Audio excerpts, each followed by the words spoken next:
Well, businesses in Starr County have felt the effects of COVID-19.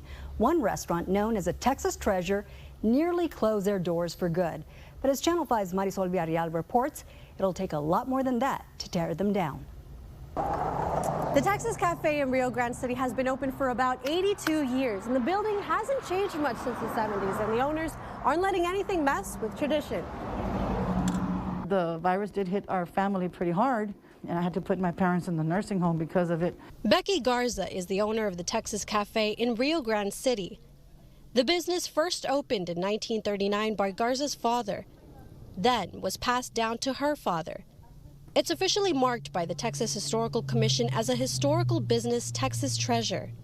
But unfortunately, when the coronavirus pandemic began, Garza explains she needed to shut down in July. It was a very difficult decision because I really didn't want to open right now either. I wanted to wait till everything was over. But then you have that thing, okay, so you open later. Is the business still going to be the same?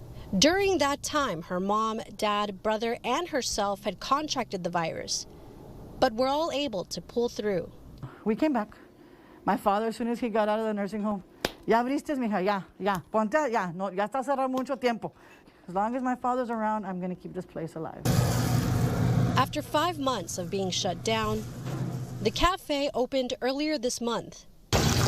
Despite closing and many other businesses having to close during the early days of the pandemic, the county did fairly well in sales tax revenues. We have always had a really good sales tax number. Our fear was that that was going to be dramatically reduced, and instead of increasing 20%, that it was going to reduce 20%. That did not happen, fortunately. Rose Benavides is the president of Starr County's Industrial Foundation. She explains that Starr County has had a 15 to 20% increase in sales tax from 2019 to 2020. So even though the pandemic affected a lot of our industries, our sales tax increased because what we saw was a pattern of people shopping near home and spending their dollars in their own community. For Texas treasures like the Texas Café, Garza says the best way to move forward is to not give up doing what you love. Keep that faith and keep your communication open with your bankers and with the government, because they did help.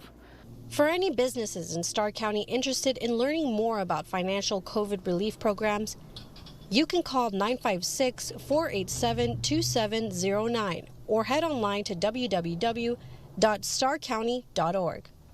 Marisol Villarreal, Channel 5 News at 6.